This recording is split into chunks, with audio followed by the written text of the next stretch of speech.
શ્રીમદ ભાગવતનું ઉદાહરણ કે જેમાં અર્જુનની જિજ્ઞાસા હતી, તેથી ભગવાને શ્રીમદ ભગવદ્ ગીતાનો ઉપદેશ આપ્યો. પરીક્ષિત રાજાના પ્રશ્ન હતા, એટલા માટે સુખદેવજીએ શ્રીમદ ભાગવતનો ઉપદેશ આપ્યો.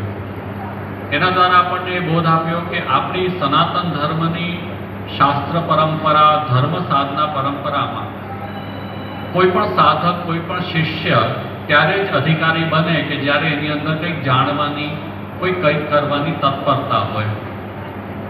માત્ર કોઈક રૂઢિ કે પરંપરામાં દીક્ષિત થઈ જવું, એને આપણે ત્યાં ક્યારે પણ ધાર્મિકતા નથી માનવામાં આવી.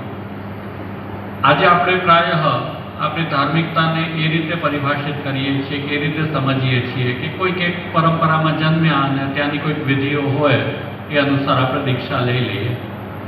પણ આપણી શાસ્ત્ર પરંપરા જુઓ, આપણી વૈષ્ણવી પરંપરા જુઓ, ત્યાં પણ સ્પષ્ટ વાત આપણને જાણવા મળે કે શ્રી વલ્લભના જેટલા પણ અનુયાયીઓ હતા, એમના એવી તત્પરતા હતી કે આપ અમને ઉપદેશ આપો, આપ અમારું માર્ગદર્શન કરો, આપ અમને દિશા બતાવો, તે અનુસાર અમે અમારું જીવન જીવીશું.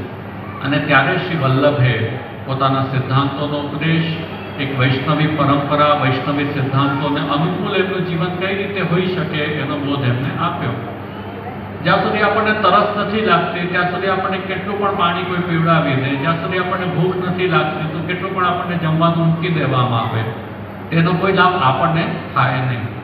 એ રીતે સૌ પ્રથમ આવશ્યકતા છે કંઈક જાણવાની આપણી તત્પરતા, ઈચ્છા.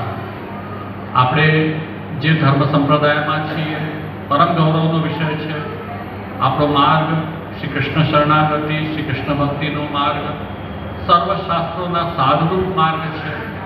ગીતાજીમાં પણ પ્રભુએ ઘણો બધો બોધ અર્જુનને આપ્યો એમના પ્રશ્નોના સમાધાન રૂપે. પણ ઉપસંહારમાં છેલ્લે પ્રભુ એમ કહે છે કે હવે હું તને સારનો પણ સાર કહું છું. ત્યાં પ્રભુએ ઉપદેશ આપ્યો કે મારા શરણે આવ, મારી ભક્તિ કર, બીજી કોઈ ચિંતા તારે કરવાની જરૂર નથી, કોઈ શોક નહીં. મા શુચ મામ એકમ શરણમ વ્રજ, મારા એકલાના શરણે આવો.